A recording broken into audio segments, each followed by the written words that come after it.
Good morning. I'm Shannon Coon, pastor of adult ministries at St. Andrews. And on this second week of September, when we as a church are going to be kicking off our fall offerings, I want to personally invite you to find out about the various Bible studies that are starting up this week. And also, I want to invite you to come to our Wednesday nights together. It's dinner for the whole family, and then there are classes and family ministry offerings. So visit our website at www.sapress.org, and we hope to see you this week. Now, of course, with school starting back up and various sports and other extracurriculars, I know that life can really start to get very busy, right? Especially after a summer break from the usual routine. It's not hard for us to fill our calendars, is it? In fact, I've heard countless individuals who have retired, and they tell me that they are just as busy or even more so after retiring. You know, someone told me once that if we look to Jesus to learn how to have a balanced schedule, we won't find it.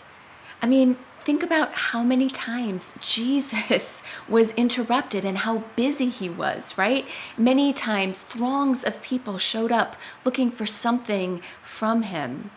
Remember when he was interrupted and he was called upon to go heal someone, and on his way to that person, he was interrupted by a woman who needed his healing? He was interrupted from his interruption. No, Jesus did not have a very balanced schedule. But Jesus responded to life, to the interruptions that happen in life, from a balanced heart. Big difference, isn't it? Years ago, when I was in seminary, I visited a spiritual director. And at my first visit with her, she asked me this question. She said, "What are your priorities in life?" And so I responded. I said, well, God is my first priority, and then, my own self-care, and next would be my marriage, my primary relationship, and then would be my parenting and my relationships with my son and my other family members.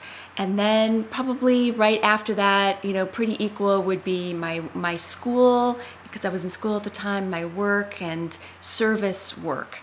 And she said, wow, that's a great order of priorities. So I felt good, I got the right answer. But then she asked me this. She said, if I were to follow you around for a week, would I be able to tell that those are your priorities just by observing you over the course of your week? Ugh. This caused me to really evaluate things. Now, at first, I thought she was referring to how I spent my time. So in other words, if God was really my first priority, was I spending a large portion of my time devoted to God and prayer or scripture and worship? And likewise, if my marriage or parenting were also high priorities, were those people getting large chunks of my time? But surely, I was a student, and so during the weeks when I had midterm exams, I couldn't really shift my time. I had to really focus on my schoolwork. So there was no way I could really allocate my time to align with my priorities. But what I eventually realized was that her question was more about the quality of time, not the quantity. It was about my heart, not my calendar. And I think Jesus captured the essence of what my spiritual director was asking me when he was teaching the Sermon on the Mount. And he said, "Do not lay up for yourselves treasures on earth, but lay up for yourselves treasures in heaven." And then he said a little bit after that, he said, "Where your treasure is, there will your heart be also." Now, we like to think of our treasures as our money, but it's really anything that we put stock into, anything that has great importance in our lives. And then sometimes we might assign a more modern idea of heaven to this text. But first century Jews, and certainly Jesus was a first century Jew, they did not think of heaven as a place like the right place, that we go to, the good place when we die, not that heaven. They thought about heaven as the presence of God. So heaven is something we can experience right here and right now.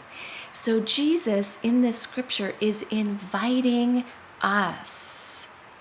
And he's talking about living here on earth to experience the presence of the Father right now. Jesus is talking about getting our priorities straight, putting God number one at the center. That doesn't mean I spend all day praying. It means that I approach my day as if it were a prayer. It means that each person I encounter with the love of God flowing through me to them. It means that the work I do, or the sports I play, or the plans I make, the family I care for, I do these things from a heart that loves God and honors God, and that recognizes that I can experience the living God in all these things. So as things start to get more busy for us and our calendars fill up, what would it look like to put God as our first priority? Now, yes, that means intentionally spending time with God so that we can start from a well-balanced heart. So don't get me wrong, we definitely need to spend time, intentional time in our calendars with God. But we do so that God's very presence, God's love, grace, forgiveness, and mercy can come into those things that are on our calendars. Have a very blessed day.